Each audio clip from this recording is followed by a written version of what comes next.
we were at a vacation home, and we were there because we were celebrating the 4th of July holiday celebration. And we had other family members from my father's side, and everybody was having a good time. And someone brought a humongous red blanket with white trim that looked very soft, and an older cousin of mine wanted to be wrapped and engulfed in it and just feel cozy. It was funny, but he was going to rush in, and all the younger children were bringing in the big blankets. Anyway, and I saw my son as a little boy, around 6 years old in that dream. And he leaned his head, he walked towards me, and he leaned his head to mine so that we were cheek to cheek. And I began to cry and cry, that I felt my heart breaking. Like in my dream, I acknowledged that I was dreaming again. Kind of odd, but like I knew the reality is that he was not in my home yet. Okay? And for those of you that do not know, it has a lot to do with the other parent not sharing parenting time and withholding my children from me. And for the longest time, he did steal them for years. Okay? So this is why it's so heartbreaking. And he also did a lot of slandering, and that twisting serpent who twists the words so that they had believed a different narrative of me. Okay? So I was crying and crying that I woke up from that crying. Okay? My heart was hurting so much.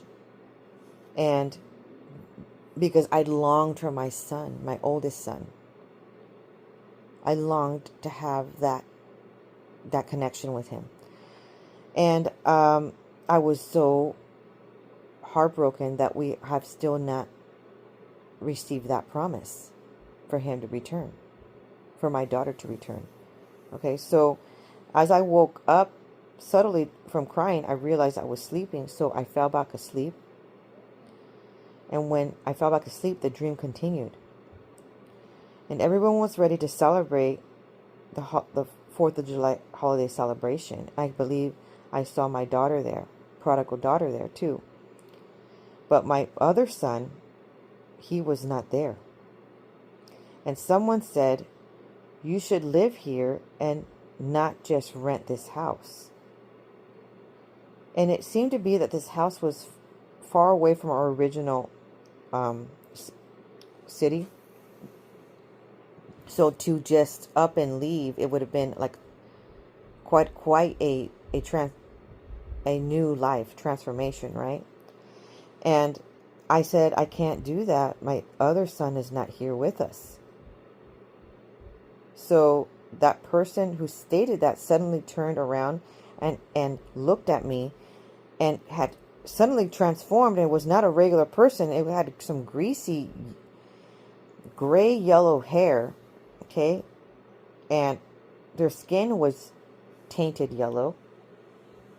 They were had long dangly teeth, and their eyes were like just staring at me. And they had a pointy nose, and it just basically looked like a monster. I could just say monster. Okay? It looked really, really weird. And just smiling quite big, showing all their teeth, and it just looked like a monster. So I knew that was not a correct mentality to just up, and everybody else that was there seemed to be on the road to freedom, right? And I'll explain further on why I knew that. But one person was missing from that group, and I couldn't just up and leave that person behind. Okay, so the dream continued, and suddenly my oldest prodigal son, again, now he's coming towards me, but now he looks like he's 13 years old. And he had on a dark blue shirt and jeans, and he walked towards me, and he looked at me, then tilt his head down and said, "I'm sorry for how I treated you, and I'm sorry for pushing you away and hurting you." And we both hugged, and I woke up.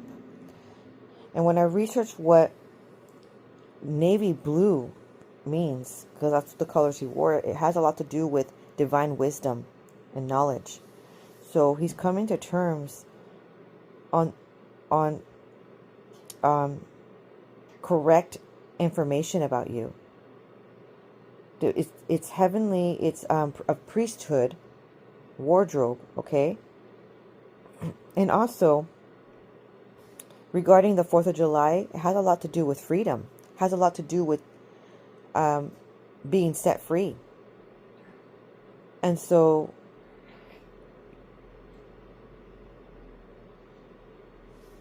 you are on this journey of entering daylight morning, okay? No longer going to be in darkness, dealing